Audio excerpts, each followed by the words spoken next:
Okay. Okay, ladies, welcome. We are learning Parshas Devarim, 1991, seeing the inner dimension of things rather than external. That's the overarching thought. And we're going to see it now in this idea of the 3 weeks being transformed. Okay, so Dalet, we're paragraph 4. Yesh Lama, we could say it more than this. When Tisha B'Av comes out on Shabbos, like it happened in that year, 1991. The fast day, the external part of the day, is pushed off to the 10th of Menachem. We have actually something special about the 9th of Menachem that year and the 10th of Menachem. So, like we have an Erev Yom Kippur, which is the 9th, and Yom Kippur, which is the 10th of the month of Tisha. Like the rabbis say about that, whoever eats on the 9th, we're talking about the rabbis are talking about Tishrei. It's as if he ate, as if he fasted the 9th and the 10th of Tishrei, Yom Kippur, and the day before. If he ate on the day before, it's as if he fasted the day before. So, what is this connection between Tisha B'Av with Yom Kippur? I was going to say, according the days leading, it's meant so much the fast days are all from all the fast days. Are except for Yom Kippur are from the rabbis. The rabbis enacted them. They come and they're similar to the fast of Yom Kippur, which is from the Torah. The Yom Kippur is the only fast that were commanded in the 5 books of Moses to keep.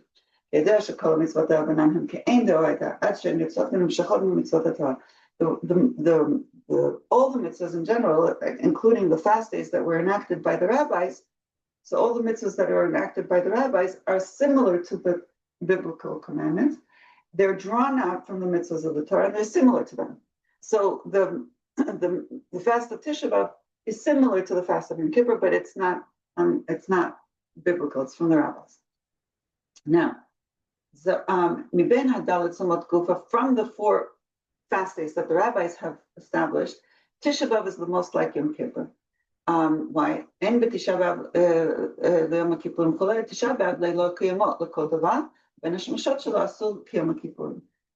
What's similar in halachic there is quoting halachas that explain that Tisha B'Av is 24 hours like Yom Kippur is 24 hours, and the previous day, Erev Yom Kippur and Erev Tisha B'Av also have restrictions to them. Okay? Like the rabbis say, שמashvim et Yom HaTov בט"ו באב, שבא כתיקון על הדברים שהיו בתשעה באב, יום שכלו בו מתי מדבר כאשר נסתיימה הגזרה של מתי מדבר שהיה בתשעה באב, עם יום הכיפורים. לא יהיו ימים טובים לישראל כ15 באב וכיום הכיפורים. So there's also a connection between Tu B'Av, the 15th of Av, which is a tikkun, a fixing of the things that happen on the 9th of Av. 9th of Av was the first difficult thing that happened was, on the 15th of Av, there's the whole story of the Midrash that it, like Melissa brought it up the other day, that in the desert every year on Tisha B'Av, they knew the people of that a bunch of people were going to pass away because of the sin of the Maglim, of the spies, that they didn't believe they were going to be successful in conquering the land of Israel. So, and that happened on Tisha B'Av. So every year on Tisha B'Av, there was a certain amount of people that would die. They would dig their graves, and they would go in there, and they would pass away, depending on, I guess, their age. And then the 40th year, right before they went to the land of Israel, they dug their graves, and then nobody died. And they thought maybe they made a mistake of which day was Tisha B'Av.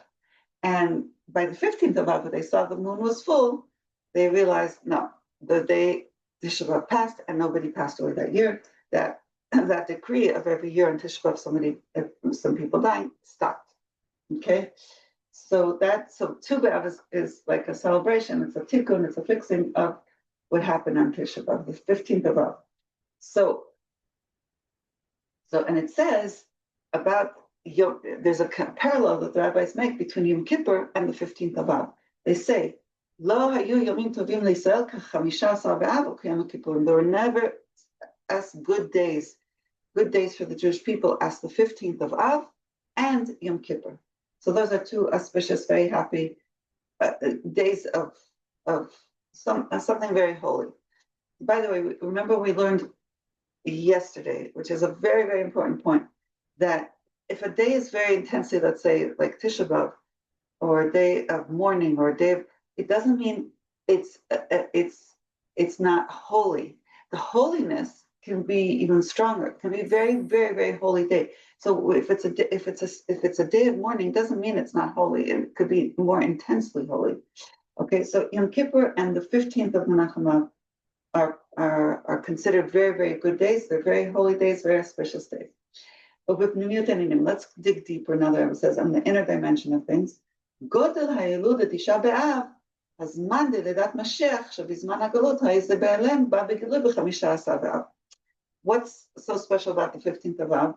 That the advantage and the specialness of Tisha B'Av, which is considered the time of the birth of Mashiach, we're talking about spiritually, which in time of exile, we don't see it. We don't see this birth of Mashiach happening on Tisha B'Av, but because we're in exile. But that is revealed, this aspect of something special about Tisha B'Av that we know is special, we're told is special, but we don't see it, comes and is revealed on the 15th of Av, when the moon is complete. And we know the moon is parallel to Malchus and parallel to David HaMelech, which is King Mashiach, which we mentioned during Kiddush Levana when we blessed the moon. So after we have the descent and the concealment of the 9th of Av, we come to the revelation, the full moon, and the of the 15th of Av, which parallels and signifies the revelation of Geula and the revelation of Mashiach and Hashem's full revelation and the Jewish people being complete and coming to our fullness. So this is the whole point of Tisha B'Av and what is going on in this month of Menachem Av is in order, like we mentioned yesterday, the Rebbe quoted what the rabbis say, it's in order that Ariel should come, and the lion, which is Hashem, in the mazel of Arya, in the month of Menachem Av, which is the mazel of a lion, V'yivneh Ariel, and he'll build the Beis HaMikdash, which is called Ariel. Ari is lion, the lion of Hashem.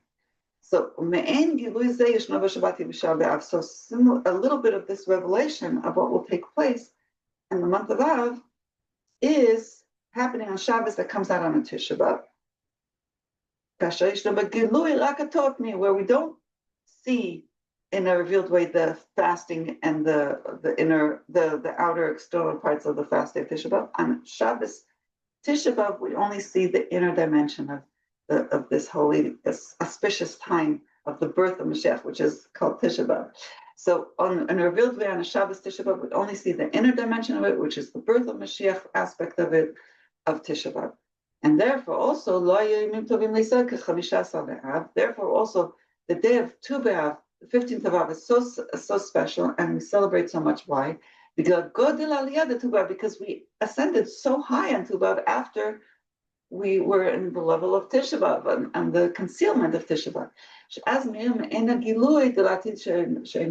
Because it will be like the future where Hashem will be revealed without end, without stop. Which is connected to the Beis HaMikdash. So what is the Rebbe saying? The Rebbe is saying is, first of all, a descent or concealment or is not necessarily unholy. And in the inner dimension of it, there's a tremendous holiness. There's the birth of Mashiach, which is the potential of the revelations. And that comes more to fulfillment and revelation on the 15th of Menachem Av, which parallels, the Jewish people being completely shining and revealing themselves. The birth of Mashiach is kind of like, though in starting on Tisha B'Av. Now, when Shabbos comes out on a Tisha B'Av, then we see that more. We see more its inner dimension and its inner aspect of the birth of Mashiach. and we don't focus on its external aspect, which is the fasting. Okay, so that's our Rebbe. It changes everything around. It's a whole different, it's a counterintuitive way of seeing Tisha B'Av, of seeing fasting, of seeing mourning. Everything is completely transformed. And I should really post yesterday's class because it explained it even more. Now let's continue. Yeah. Where do we end here? Yeah. What is the kavanah pnimis? What is the inner intention of all fast days? Is that should be revealed the good aspect of it. That these days will be transformed to be Yantav days, days of rejoicing, days of happiness, sasan and simcha, like it will be revealed in the true and complete redemption. That's really the goal. And the inner dimension of the fast day is revealed when the fast day comes out on Shabbos, because we see for sure we're not fasting that day, and we see that it's just a desirable day before Hashem. This is what we learned yesterday. Similar to Shabbos, which is a desirable, it says Chem Das Yamim, it's a desirable day, a lovable day, a favorable day before Hashem, and it's a mitzvah to have pleasure on Shabbos. Okay, so on Tisha B'Av, which comes out on Shabbos, we actually physically eat. But every year, on Tisha B'Av, really there is both dimensions, and the Rebbe mentioned, like we said, as we come closer to times of Geula, we need to mention and be more in tune with the inner dimension of the day, is that it's really here just to be transformed, and it's a necessary stage of transformation, of coming close to Hashem through our tshuva in the day. It's a desirable day of transformation and coming to the revelations of the eternal Geula Shlema, the true and complete redemption, which Hashem will be revealed forever and ever and ever without a stop, without a break. Okay, now let's continue about what we said about the 15th of Av. Where are we? Okay, so the 15th of Av is like a day that's what's being fixed, what happened on Tisha B'Av. Like we said, that story that they realized that everything, the decree of them dying in the desert every year on Tisha B'Av ended. They realized that it ended on the 15th of Av when the moon was complete. So this is significant.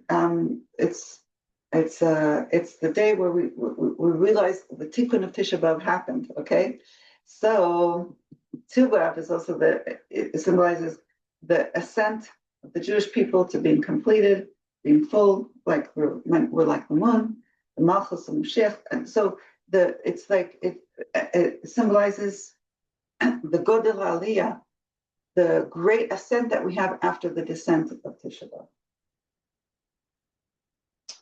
Now, and therefore, the rabbis compare the greatness of the Yantiv of the 15th of Menachem of Av with Yom Kippur. Why? Yom Kippur is one time a year. It's called Achas B'Shana, once a year. Yom Kippur, it's connected with the revelation of Achas, of the one, the Yechida, the aspect of our soul, the fifth level of our soul, which is always one and connected with Hashem. And that's really the level of Mashiach that we have within each and every one of us. Mashiach is called the Yechida Klalis, the aspect, the all-encompassing soul on a very high level of all the Jewish people. And we have a spark of Mashiach inside of us, right? We have a part, that's the part of our neshama, that's Yechida, that's one with Hashem always. It's a very high level. Every Jew has it at all times. We're just not necessarily tuned into it or connected to it. But when we're at a very high level of connection to Hashem, it's revealed. It's like revealed when we're willing to give up our lives for Hashem. We're giving up ourselves, our will, our desires, it's a very high level where things don't make sense. We're not coming from a place of logic or a place of understanding. We're coming from a place of the oneness with Hashem, the Yechida level, the fifth level. And this is similar to what will be in the future, where we'll be on this level of revelation, of connection, this eternal, unlimited connection that we'll have on the Yechida level in times of Geula. Now, Losif to add, Shasim the Shivat Menachamta, when we finish the 7 weeks of comfort and consolation, which come after Tisha B'Av, Rosh Hashanah, we finish it on Rosh Hashanah. Okay, there's 7 weeks. Every week after Tisha B'Av, we read another haftarah, which is Hashem comforting the Jewish people from different parts of the Tanakh. Now,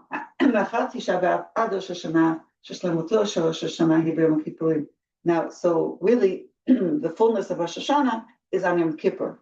It's complete on, right, from Rosh Hashanah to Yom Kippur, 10 days, we come to the fulfillment of the 10 days on Yom Kippur.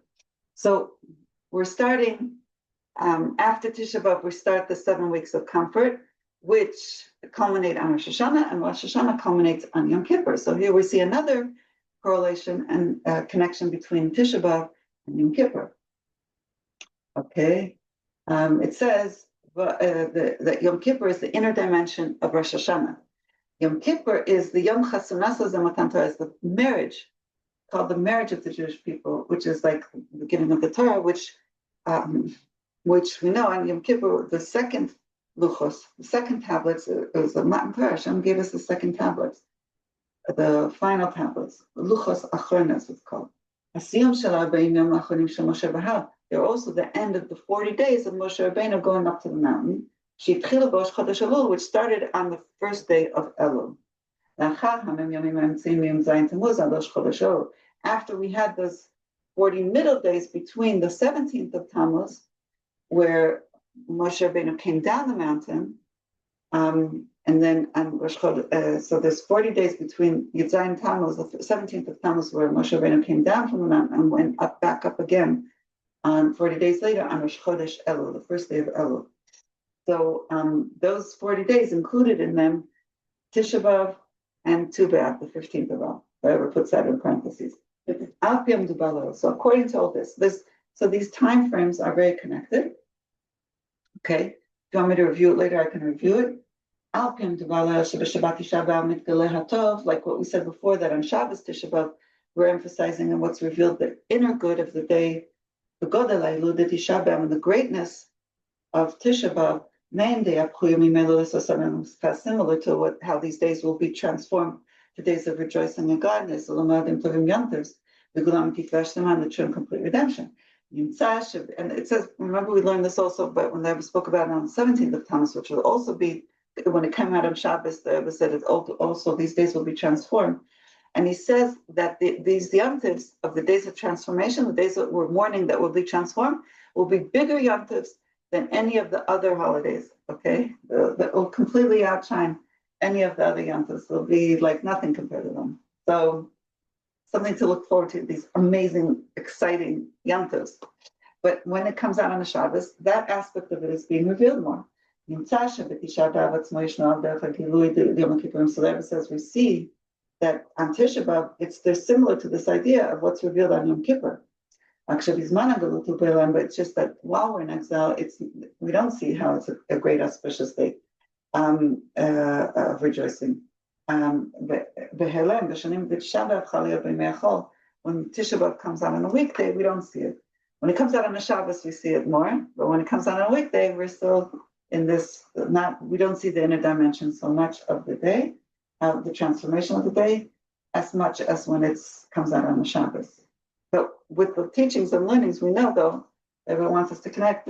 Remember, the Rebbe did say, as we're coming to times of Geula, Mashiach, then, especially when so many things are happening now, the Rebbe says all these signs that we're already in times of on the threshold of Mashiach, and all these things that are we're told are happening when Mashiach comes are already happening.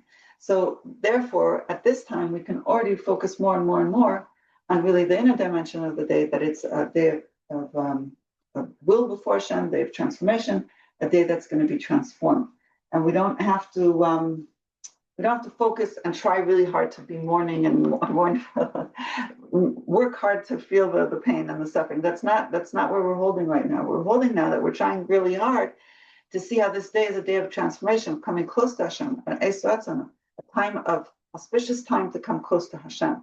That is the goal of the day. How can we get close to the revelations of Hashem, the revelations of Geula? How can we make Geula already happen? How can we make this transformation already take place in a revealed way that everybody can see the inner dimension of the day, including ourselves, and celebrate already the Geula. That's the goal of the day. Okay, hopefully by the time Tisha B'Av comes, we won't have to work so hard. It will already be revealed. Okay, and we'll be able to celebrate Yom Tov really, really in Yerushalayim. So we finished Dalit.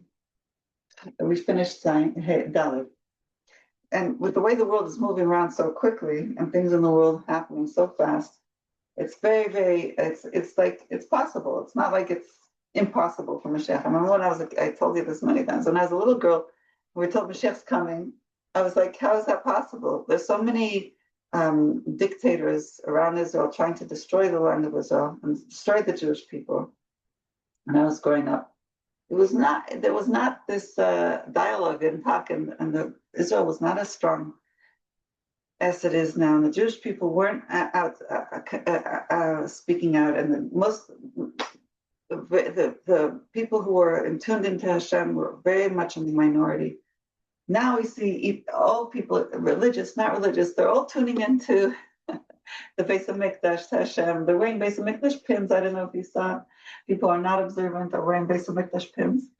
There's like such an arousal of awareness of Mashiach, of Geula, of Bais Hamikdash. People wanting to make it happen. It's completely different world right now. Even, and not just even, but especially the non-Jews are also trying to make it happen. They're trying to get the Jews to have a Bais Hamikdash, and they're already even saying it. It's like, this is unbelievable. We're in unbelievable times. Okay. Now, hey, according to this connection that we mentioned before, of Tisha B'Av and Yom Kippur, we can say, what it says about Yom Kippur. It says about Yom Kippur, whoever, the rabbis say, whoever eats on the 9th of Tishrei, says if he fasted on the 9th and on the 10th on Yom Kippur. You know that,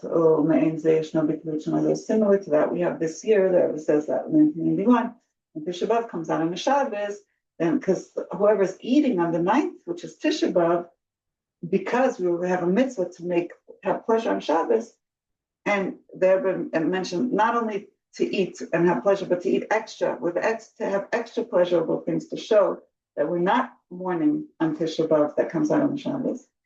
So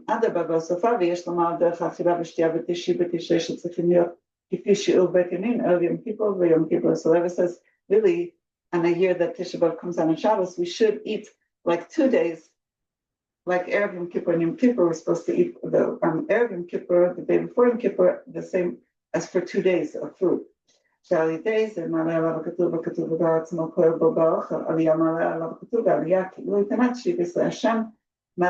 makes an elevation for the food that the person's eating in Aliyah, and the Aliyah is as if he fasted on the 9th and on the 10th.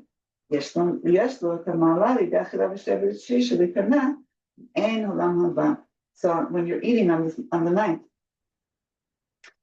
it's as if you fasted, as if you're having Olam Haba. What's happening in Olam Haba? In Olam Haba, there's no eating and drinking. We're not, Olam Haba is after the days of Mashiach, after the resurrection, will be what's called Olam Haba, where we won't be eating and drinking. And the 9th and the 10th, so there's the advantage of the Rebbe saying on a Tisha B'Av that comes out on a Shabbos and we're eating extra, has the advantage of like the Olam Haba, the future after the resurrection, when we won't be eating and drinking at all, but it will be, we'll be on a different playing field of existence. More than that, since we're waiting for Mashiach every day, including he comes today, every day today, mamash today, this the Rebbe says, mamash now, and then the fast day should be pushed off completely. Instead of fasting, we'll be having a Yom Tov, we'll be celebrating.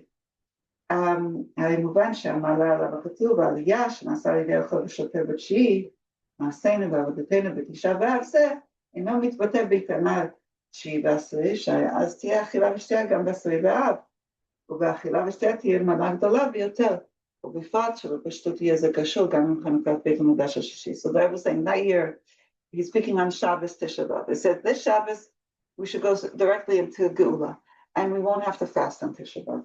And the eating and the drinking that we did on Shabbos of Tisha B'Av will have the advantage of as if we fasted 2 days already, and we will be instead of fasting on the 10th of Av that year. The Rebbe says we should be making a big Suda, the Suda of Mashiach, the Suda or the Suda that's connected with the third Bais Hamikdash. When they established the third Bais Hamikdash, Chanukah's Bais Hamikdash, you're supposed to make a meal when when this Bais Hamikdash is established. So when you have the third Bais Hamikdash being established, the Rebbe said tomorrow basically we'll have a big meal. God willing, that's what we should hopefully celebrate. Is what the Rebbe was asking for, and we'll immediately be able to have like a big Suda like they had in times of Shlomo Melech when they dedicated the Bais Hamikdash. So the Bais Hamikdash should come back down quickly. So too, more than this, we have the advantage of and the merit of eating and drinking on Yom Kippur, 10th of Tishrei, the Chanukat Beit Rishon, like they had in the first Bais Hamikdash. On Yom Kippur, they didn't fast because they were dedicating the first temple. And so too, in the days of Mashiach, how much more so it will be, completely will be removed. The time is the fasting of Tisha B'Av. Masha'en can, where it's not like Tchias Atanis B'Yom Kippur, B'Chanukas Bais Hashem, pushing off the fast day on Yom Kippur in the first temple, was only for that limited time that year when they dedicated the first temple on Yom Kippur. Then they were supposed to eat because they had to have a Suda in honor of dedicating the Bais Hamikdash, the first temple. But in the future, the Rebbe says it will be completely removed. So it sounds like he's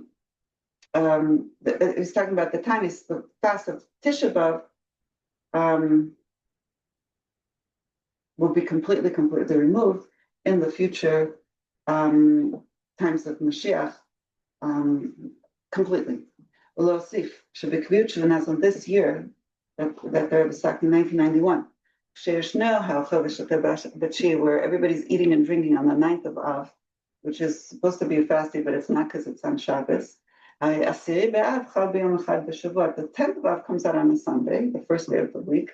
Similar to the first day of creation. When Hashem was only one in the world. The Rebbe